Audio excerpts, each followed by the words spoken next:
Entonces hay una inflación imaginaria que solo se puede resolver con el mundo real, y en el mundo real tendremos que ajustar el precio del diésel. Y será la próxima medida que tiene que tomar, impopular, este gobierno. Y de paso estoy anunciando que hay que tomarla y que no va a haber acuerdo. 6:37 a.m. es la voz del ministro de Hacienda, Ricardo Bonilla, asegurando que se vendrá en el país un alza del petróleo, del precio, del ACPM a nivel nacional.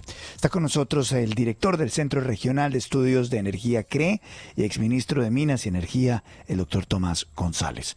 Doctor González, gracias por acompañarnos esta mañana. Muy buenos días. Muy buenos días, Luis Carlos. Muchas gracias por la invitación. Un saludo para usted y para todos los oyentes.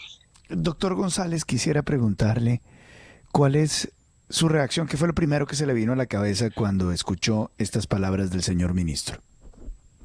Que tiene toda la razón, que es una medida que hay que tomar, que es altamente impopular, pero que es muy, muy, muy necesaria, porque el subsidio a los combustibles líquidos, a la gasolina que ya se ha cerrado y al diésel nos ha estado desangrando las finanzas públicas. ¿Cuán grande es ese hueco del subsidio que actualmente existe en Colombia? En este momento nosotros dejamos de subsidiar la gasolina. Ese fue un esfuerzo que se hizo grande. Nos estábamos gastando en total entre gasolina y diésel 38 billones de pesos en hacer esos subsidios. Para que la gente se dé una idea, eso es más o menos como 2 reformas tributarias de las que le aprobaron al gobierno al principio, al ministro Campo. Entonces estábamos gastando eso, se hizo un esfuerzo muy grande en gasolina, se cerró el hueco en gasolina y ahora nos queda el diésel. Y el hueco del diésel, más o menos, Luis Carlos, es como de unos 16 billones de pesos, se espera sea este año. Eso es mucha, mucha plata para estarla gastando en subsidios al diésel cuando los colombianos tienen tantas necesidades. Doctor González, ¿por qué antes Colombia subsidiaba y ahora ya no puede? Tal vez creo que es importante, Luis Carlos, explicarle a la audiencia por qué se genera un subsidio a los combustibles. Lo que ocurre es lo siguiente. El precio que se le paga a Ecopetrol, que es quien produce los combustibles líquidos, es un precio que está atado al precio de mercado, al mercado internacional. Ese precio puede estar como unos 6, 7 mil pesos más alto de lo que está hoy en día. Los colombianos pagan, en lugar de pagar unos 16 mil pesos por galón, que es lo que se le paga a Ecopetrol, pagan como unos 9.500 pesos por galón. Esa diferencia entre lo que se le cobra a la gente y lo que se le paga a Ecopetrol por producir el combustible es un subsidio, y ese subsidio lo asume la nación. ¿Qué es lo que ocurría antes? Antes el hueco no era tan grande, no estaba siendo tan grande, por un lado, y por otro lado, se tenían las finanzas públicas un poco más robustas. Lo que ha pasado desde hace unos años para acá es que eso se salió de madre, si me permite la expresión un poco coloquial, y llegamos a los valores que le expresaba. Entonces no tiene ningún sentido gastarse tanta plata en subsidiar los combustibles líquidos, cuando además es un subsidio que es altísimamente regresivo. Mire, cuentas que hemos hecho nosotros, Luis Carlos, nos da que el subsidio a los combustibles líquidos, el 10% más rico de la población, se lleva casi la mitad del subsidio. Entonces tampoco tiene ningún sentido desde el punto de vista de pobreza y distribución. Doctor González, buenos días. Lo saluda William Calderón. Lo primero que se preguntaría la gente, incluso la misma gente del sector del transporte de carga que apoyó a la campaña del presidente Gustavo Petro, es ¿por qué siempre terminan pagando los de siempre? Esa clase media o la clase baja por un problema que tiene todavía muchas más aristas. ¿No hay otras venas rotas como esta que usted bien describe, que pudiera tapar el gobierno y no arrancar con este golpe al bolsillo de miles de transportadores en el país? Mire, William, pues con los buenos días, ciertamente es una medida impopular, pero uno tiene que ponerse a pensar las bondades de este subsidio frente a lo que podría ser, frente a las necesidades que tenemos en infraestructura, en educación, en salud. Y uno tiene que ponerse a pensar lo que podría hacer con esos 16 billones de pesos que nos vamos a gastar. Y ahí es donde, ni desde el punto de vista de distribución, ya acabamos de ver que el subsidio se los llevan proporcionalmente más los más ricos. No tiene ningún sentido una persona de estrato 6, por ejemplo, que tiene una camioneta diésel, que se le subsidie cada galón de gasolina en 9.000 pesos, frente que es lo mismo de subsidio que una persona que necesite diésel que consuma mucho menos. Entonces, ni distributivamente, ni desde el punto de vista ambiental, este Sí. gobierno que dice estar tan comprometido con el cambio climático tiene sentido. Y usted dice, William, y no hay otros lados, por supuesto que hay muchas venas rotas en el Estado, por supuesto que hay huecos que tapar en todas partes, por supuesto que la eficiencia del gasto no es la mejor, pero esto ciertamente es un tema que tenemos que solucionar. Pero, Quizá hay mitigantes, pero hay que solucionarlo. doctor Tomás González, exministro, mire, de todas maneras, lo que pasa es que la carga en Colombia se mueve por camiones de diésel, ¿no? Es decir, el diésel es el que mueve la gran parte de los productos en el país y esto sin duda va a tener una incidencia en la canasta familiar. Usted tiene toda la razón, Darcy. Esto no está libre de tener unos impactos negativos, pero mire una opción que podría explorar el gobierno en ese sentido. El gobierno podría decir, yo voy a hacer esos ajustes, voy a cerrar esa brecha que hay.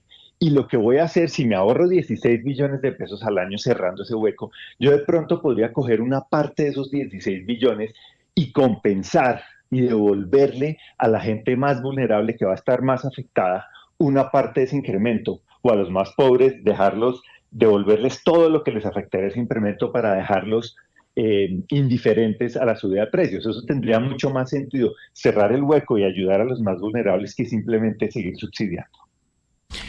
Ministro, pero digamos en este tema, en esta discusión de los combustibles y del fondo de financiación, ahí hay que decir varias verdades. Uno, los países que más subsidian la gasolina, los combustibles en América Latina son Venezuela, Bolivia y Colombia. Segundo, que mejorar el problema del déficit del Fondo de Estabilización de los Precios de los Combustibles, a eso le había sacado el cuerpo todos los gobiernos.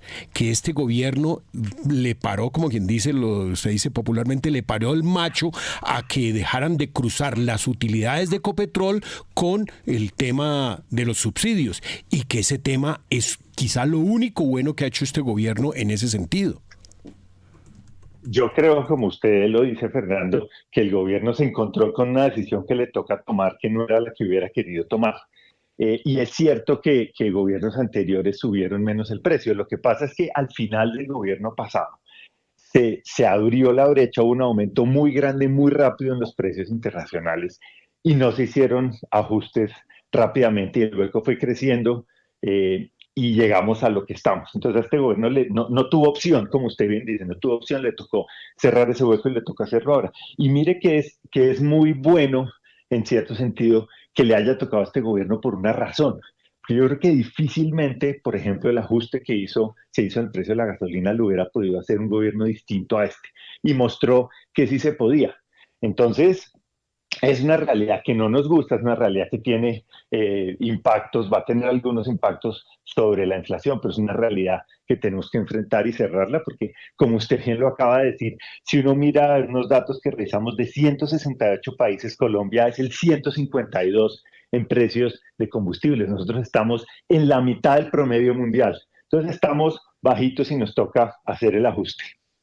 Exministro, pero con lo que usted nos acaba de explicar, lo que nos señala es que si el gobierno no toma otras alternativas luego de que sea una realidad el aumento del precio del diésel, ¿en Colombia sí va a crecer de manera inmediata o en el mediano plazo el precio de los alimentos? La inflación en general, nosotros hicimos unas cuentas en el centro de cuánto puede ser el impacto de una subida de precio en la gasolina y en el diésel. No lo hicimos separado, sino lo hicimos combinado. Y la pregunta que nos hicimos es, ¿qué pasa si usted sube 10% el precio de la gasolina y 10% el precio del diésel? ¿Qué le pasa a la inflación? Y los resultados que nos daban, que son parecidos a cálculos que tiene el Ministerio de Hacienda, nos daba que ante ese aumento de 10% en gasolina y 10% en diésel, la inflación subía como 0.7. Entonces sí es un efecto que no es despreciable, por supuesto, pero ahí en estas decisiones de política pública que le toca tomar al gobierno tiene que balancear objetivos. Y como decía Darcy, va a haber algún impacto en la inflación, como usted lo señala también, pero necesitamos cerrar esa vena y dedicarle esa plata, ojalá, a una inversión social productiva y bien gastada, que es lo que le piden todos los colombianos al gobierno. Doctor Tomás, lo saluda Juan Lozano. La sensación que a uno le queda, y no solo por esto del efecto inflación, es que les importaran poco los transportadores, que no están pensando en lo que implica ese sector para la economía colombiana. Fíjese usted que llevan reportados centenares de bloqueos y nadie hace nada por ellos. Llevan una carga de incremento en los insumos del transporte, en las llantas, en los repuestos, y nadie hace nada por ellos. Se ha multiplicado la inseguridad en las vías, los bloquean, se les pudre la carga, no arreglan las vías con el desdén que ha tenido este gobierno en invertir en infraestructura. Cuando uno piensa en lo que representa el transporte para la economía colombiana, el conjunto de factores ha sido un conjunto de factores olvidados. A los conductores, nos vemos cada tercer día en las noticias bloqueos en una carretera del país y los pobres transportadores aguantando ahí una semana, 10 días. No va un ministro, no va un alto funcionario. Es como si hubiera algo de ojeriza contra el transporte público en Colombia, ¿no le parece?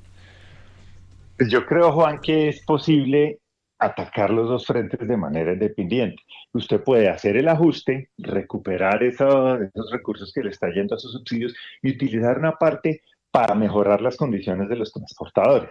Yo creo que usted tiene razón en que hay muchas cosas por hacer por los transportadores, hay deudas históricas. No todos los transportadores pueden pasarle a lo que cobran los aumentos del precio del diésel, entonces hay unas afectaciones. Pero el gobierno de ahí podría sacar también para ayudar a los transportadores. Lo que sí no tiene perdón de Dios, si lo podemos poner en esos términos, es dar tanta plata en subsidios que son tan regresivos cuando hay tantas otras necesidades como la que usted señala. Eso lo tenemos que resolver, por impopular que sea, y creo que en eso hay que apoyar los esfuerzos que haga el Ministerio de Hacienda.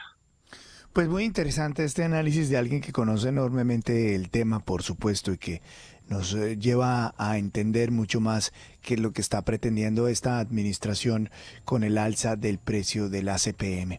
Tomás González, director del Centro Regional de Estudios de Energía y exministro de Minas y Energía, gracias por darnos unos minutos aquí en la FM de RCN. A ustedes muchas gracias. Un buen día. Buen día, 6:50. En Divemotor nos transformamos para seguirte entregando lo mejor.